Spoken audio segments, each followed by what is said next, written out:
विद्यार्थी very warm welcome. मेरा नाम सुपर्णा शर्मा है। कल हमने जो एमसीक्यूज अपलोड किए थे वो चैप्टर नंबर 1 के किए थे। आज हम चैप्टर नंबर 2 के एमसीक्यूज अब देखेंगे।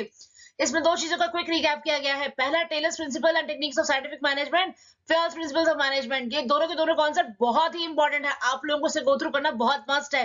कुछ एमसीक्यूज है, उसके बाद में दोनों के दोनों कॉन्सेप्ट को बहुत ब्रीफली डिस्कस किया गया ताकि कोई भी क्वेश्चन इससे रिलेटेड आ जाए तो आप लोग उसका जवाब दे पाए। चलिए देखते हैं क्या है इसमें। पहला question, principles of management can be modified by the manager when the situation demands. The statement implies that principles of management are rigid, contingent, flexible and universally applicable. Question कह रहा है हमसे कि प्रिंसिपल जो है मैनेजमेंट के वो modify हो सकता है किसी भी मैनेजर से किसी एक सिचुएशन के अंदर। तो इसमें से कौन सा प्रिंसिपल है जो कि एप्लीकेबल होगा? सो इसका आंसर है फ्लेक्सिबल। फ्लेक्सिबल मतलब जो चीज इजीली मॉडिफाई हो सके, that is why the answer stands here is flexible. Next, the principles of management enhance the understanding of relationship between human and material resources for the achievement of organization goals. Identify the feature of principles of management being described in the given statement. Cause and effect relationship, optimum utilization of resources and effective administrations, formed by practical experimentations and mainly behavioral. Question क्या कहता है? Question कहता है enhance the understanding of relationship between human and material resources. तो इसमें automatically behavioural concept आ गया, तो इसका आंसर होगा मेनली बिहेवियरल।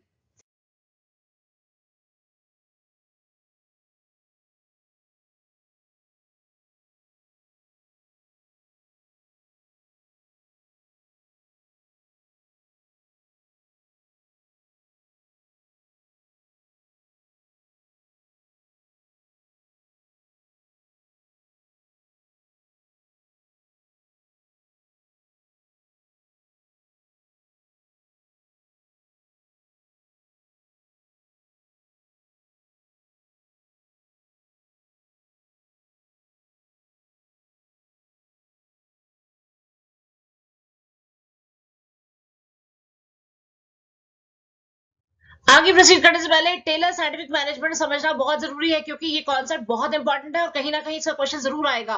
साइंटिफिक मैनेजमेंट क्या होती है? Scientific management means knowing exactly what you want men to do, seeing what they do it in the best and the cheapest way.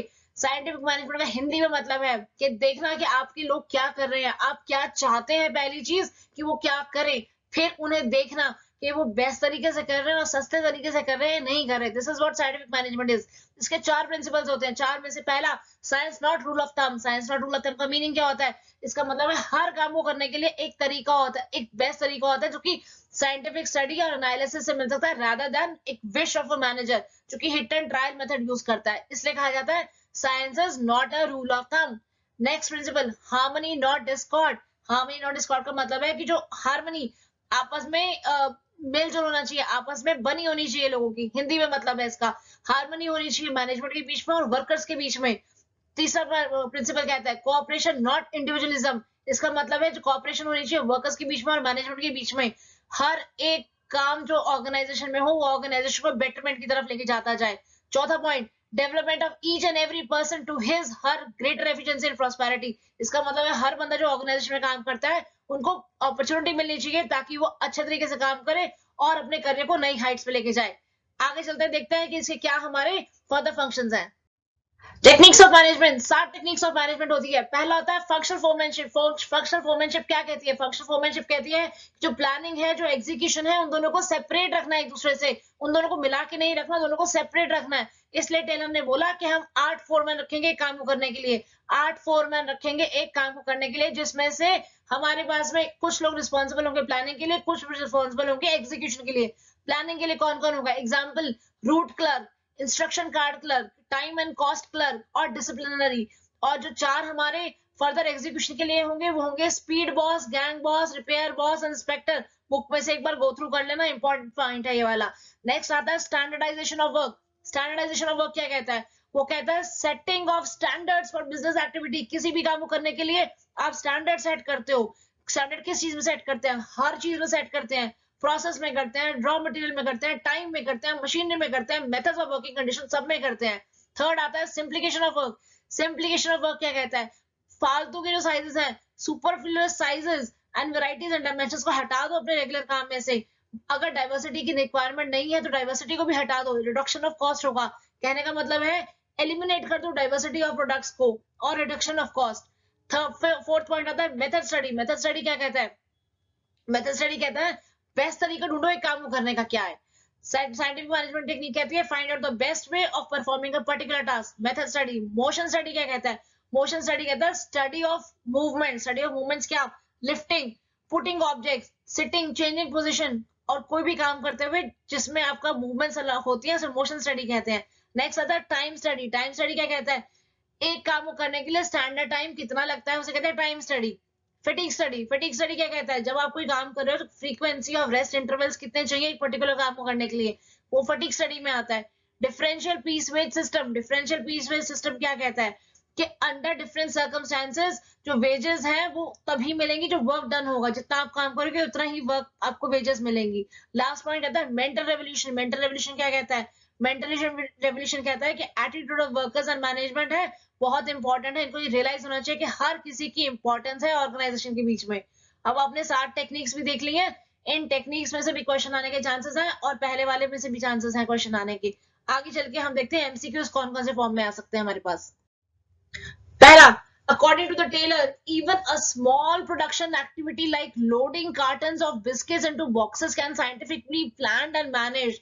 This can result in a tremendous saving of energy as well as wastage of time and material. Identify the related principles of scientific management. अब वो कह रहा है कि Taylor ने बोला है कि small production activity, loading cartons of biscuits into boxes can be scientifically planned and managed. इसका आंसर क्या होगा? इसका आंसर होगा science not rule of thumb. Science not rule of thumb क्यों होगा? बिकॉज टेलर बिलीव करता था कि एक काम को करने के लिए बहुत तरीके हो सकते हैं। आपको स्टडी, साइंटिफिक स्टडी और एनालिसिस करने हैं रादर देन अपना जो आप पहले करते आए हैं उस चीज को आपने फॉलो करना है। Hence the answer here is not rule of thumb. Next question. According to this principle of scientific management has for its foundation the firm conviction that true interests of the management and workers are one and the same. The prosperity of the employer cannot exist for a long time unless it is accompanied by prosperity of the employees and vice versa. हमने भी पिछली वाली slide में पढ़ा। इसका answer है harmony not Discord. आपस में बना के रखनी है, लड़ाई वड़ाई नहीं करनी ऑफिस में।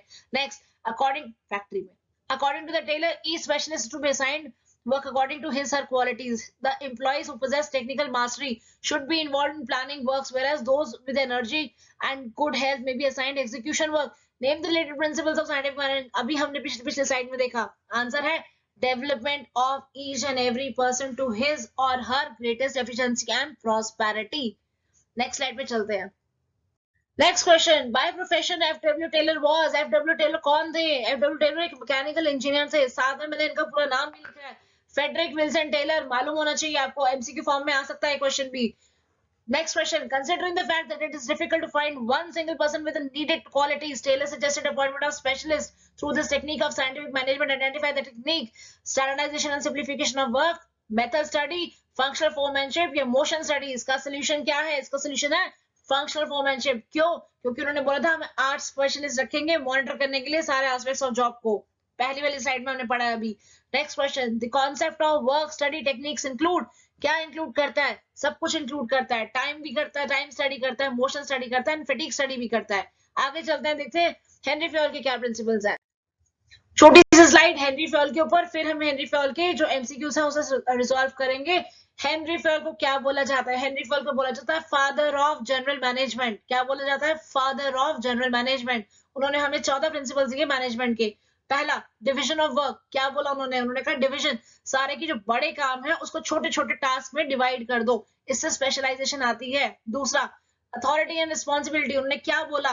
बैलेंस होना चाहिए अथॉरिटी में और रिस्पॉन्सिबिलिटी में। ये नहीं कि बहुत ज्यादा आपने किसी को रिस्पॉन्सिबिलिटी दे दी, नहीं, बैलेंस होना चाहिए। तीसरा, डिसिप्लिन। डिसिप्लिन का मतलब क्या? ओबीडियंस। आपकी ऑर्गेनाइजेशन में रूल्स एंड रेगुलेशंस फॉलो करने हैं smooth working of the organisation के लिए, डिसिप्लिन चाहिए ऑर्गेनाइजेशन में। चौथा आता है unity of command. Unity of command का मतलब क्या होता है? आपको एक ही बंदे से इंस्ट्रक्शंस मिलेंगे काम करने के लिए। इसका प्रिंसिपल कहता है that you receive orders and instruction only अपने सुपीरियर से ही मिलेंगे, किसी और से नहीं मिलेंगे। Unity of direction. Unity of direction क्या कहता है? अकॉर्डिंग टू दिस प्रिंसिपल सारी जो एक्टिविटीज है उनका सेम ऑब्जेक्टिव होना चाहिए, एक हेड होना चाहिए और एक ही प्लान होना चाहिए। नेक्स्ट आता है subordination of individual interest with general interest. Organisation का इंटरेस्ट टॉप मोस्ट प्रायोरिटी पे है, अपने इंटरेस्ट को आपको देना पड़ेगा। ऐसा क्वेश्चन भी एमसीक्यूज में आने की पूरी चांसेस है। नेक्स्ट आता है रेम्यूनरेशन ऑफ एम्प्लॉइज। रेम्यूनरेशन है कि आप जो एम्प्लॉय काम कर रहे हैं उनको जो रेम्यूनरेशन मिल रही है वो फेयर होनी चाहिए और रीजनेबल होनी चाहिए, उनकी जो काबिलियत है उसके अकॉर्डिंग ही देनी चाहिए, बहुत ज्यादा कम भी पे नहीं करना चाहिए, बहुत ज्यादा भी पे नहीं करना चाहिए। 10th आता है ऑर्डर। ऑर्डर क्या कहता है कि जो people and material must be in suitable place appropriate time for maximum efficiency. हर बंदे को सही जगह पे होना चाहिए अगर मैक्सिमम एफिशिएंसी चाहिए आपको। नेक्स्ट आता है 11th पॉइंट आता है इक्विटी। इक्विटी क्या कहता है that everyone should be equal in the eyes of management. हर बंदा मैनेजमेंट की आईज में इक्वल है, no matter of his religion, language, caste, belief, nationality, no, he is equal. Next आता है स्टेबिलिटी ऑफ पर्सनल। उन्होंने कहा है जो आपने पर्सनल रखे अपनी ऑर्गेनाइजेशन में, जो आपने उनको एक रिगरस प्रोसीजर के थ्रू रखा है, अगर आपने रखा है तो उन्हें एक मिनिमम फिक्स्ड टेन्योर पीरियड के लिए रखना है ऑर्गेनाइजेशन में, वो चले ना जाए। नेक्स्ट आता है इनिशिएटिव। इनिशिएटिव क्या कहता है that employees at all level should take initiative or actions without any force or foundations। means हर बंदे को अपने आप से कोई एक्शन लेना है, ऐसा नहीं कि कोई बोले तभी वो काम करे। लास्ट आता है एस्पिरेटिव कॉर्ड्स। क्या कहता है management should promote team spirit, unity and harmony among all the employees. ये हो गए इसके 14 प्रिंसिपल्स, इंपॉर्टेंट प्रिंसिपल्स है, याद रखिएगा। हेनरी फ्यूल और टेलर्स के दोनों के प्रिंसिपल्स याद रखने बहुत जरूरी है। आगे चलते हैं, एमसीक्यूज देखते हैं। MCQs. According to this principle of general management, an organization should safeguard against abuse of managerial power, but at the same time, a manager should have necessary authority to carry out his responsibility. Name the principle of management please described in the given statement. तो इसका solution है authority and responsibility. क्यों authority और responsibility? Reason being Taylor ने बोला है balance होना चाहिए, जो अथॉरिटी दी है और जो रिस्पॉन्सिबिलिटी है जो एम्प्लॉइज को काम करना है उसके बीच में बैलेंस होना मस्ट है। Next MCQ. Name the principle of management suggested by Henry Fayol which advocates there should be good superiors at all levels, clear and fair agreement and judicious application of penalties. Answer. The correct answer is discipline. None of the above रहेगा। क्यों? Reason being authority and responsibility अलग चीज है, asperity corps अलग है, orders अलग है। इसका solution होना चाहिए discipline, और discipline यहाँ पे drop down में नहीं है। Last, according to the Henry Fayol, if the principle of general management is violated, authority is undetermined, discipline is in jeopardy, order disturbed and stability threatened. Identify the principle. इसका answer है discipline. Discipline मतलब there should be only one boss for individual और dual subordination नहीं होनी चाहिए। Now with this we have come to the end of second chapter's MCQ. Stay tuned for the more MCQs. I'll be floating more MCQs very soon. Stay tuned and all the best for your future.